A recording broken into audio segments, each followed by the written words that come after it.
All right, good afternoon, world. This is Bruce the Boss Brooks coming at you. And before I delve in, again, just remember to like and subscribe so I can continue to get my voice out there. So, today's topic is once again police brutality and Jacob Blake situation. Now, before I get into my rant, I do want to say I feel as though something has been happening over the last several years since the whole Black Lives Matters movement took place. It's like all of a sudden we live in a society where, and this is what's also pissing me off with people I see on social media, where as though it's like there are no consequences for your actions, as if people can just do whatever they want and have nothing happen back to them. Have nothing happen to them. But more specifically with this whole Black Lives Matter movement, I've seen it where people are getting the message that it's okay to break the law. And if the police come and try to detain you, question you, and or arrest you, that it's also okay to fight back, to resist arrest, and in some cases even escalate, hitting them, punching them, trying to take their gun, take their taser, firing at them, brandishing a weapon.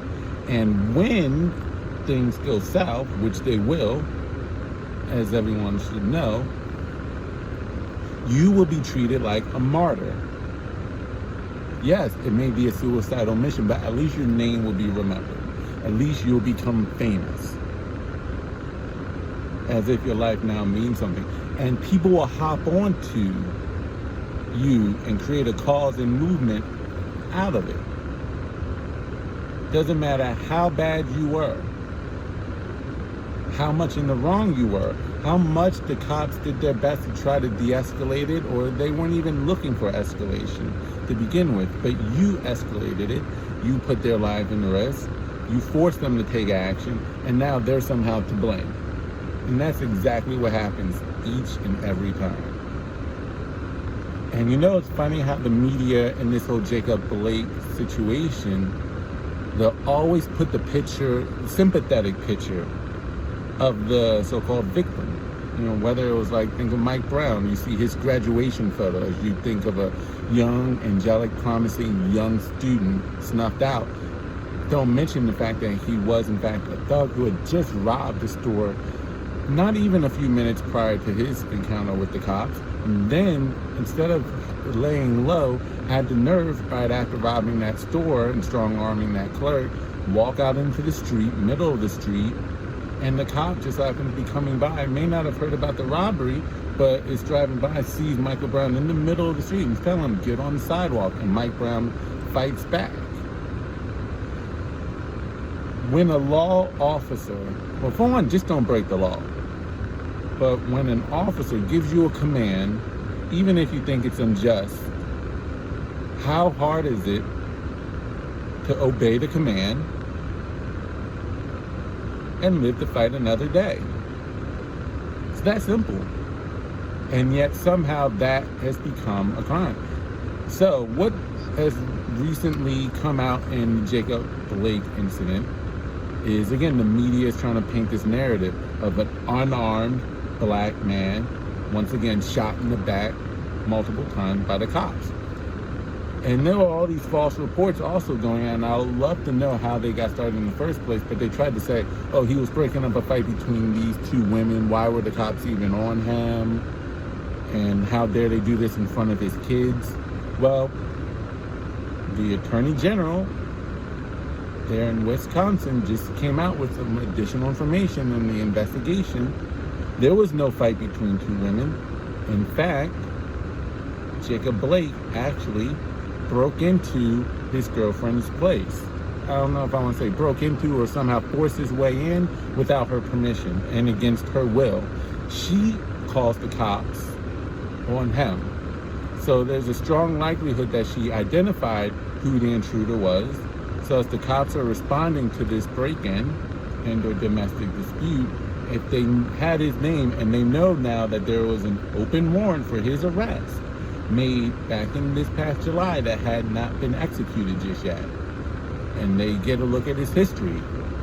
Sexual assault, assault with a deadly weapon, drunken and intoxicated, publicly intoxicated while brandishing a deadly firearm, assaulting a police officer. And yes, he has an open warrant for one of those cases. So they have an idea of what they're dealing with, and they know, okay, we have to accost this guy. And so they accost him. They wrestle him to the ground as they try to arrest him. He fights back, again, resisting, again, something you don't do. They try to tase him. They did try to tase him. This wasn't out there. And I see on social media again, people say, why were they so quick to fire at him with a gun? Why didn't they try to tase him? They did try to tase him. Didn't work.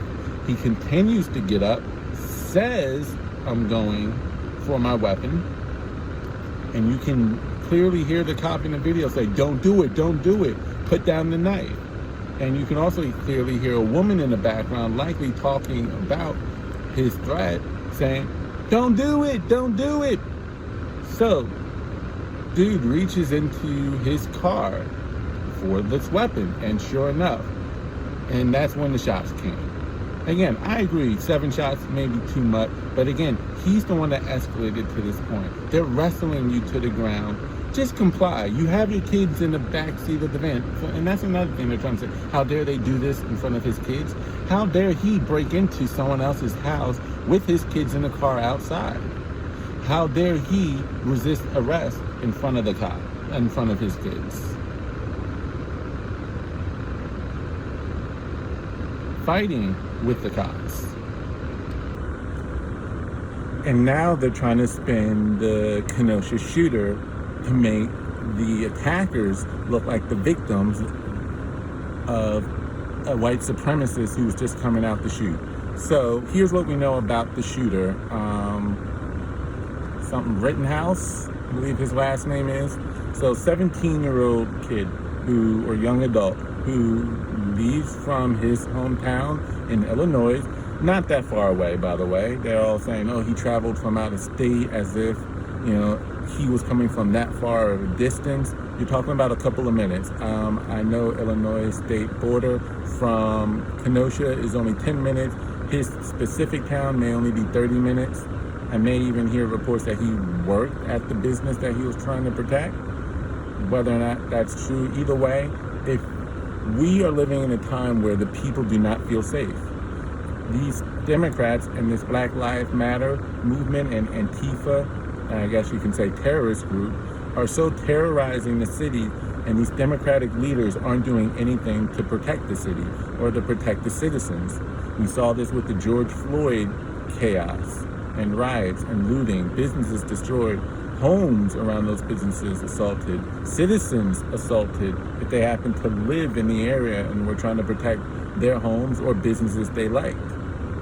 We saw in Portland a man just driving past in his pickup truck, wasn't hurting anyone, assaulted by the protesters, or should I say rioters, really, caused his truck to crash, pulled him out of the truck, got him to the ground, and someone punted his head against the pavement, smacking his skull against the ground, and left him for dead.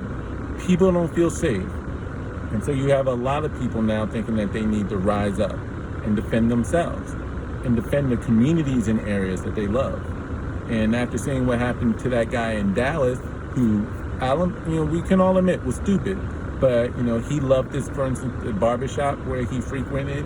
And was it a barbershop? No, he saw the barbershop he loved and frequented destroyed a day earlier and knew that the riots were going to continue on throughout the weekend, and so decided to protect a bar or pub that he really liked and people who he knew worked there with a machete, and got jumped and literally left for dead.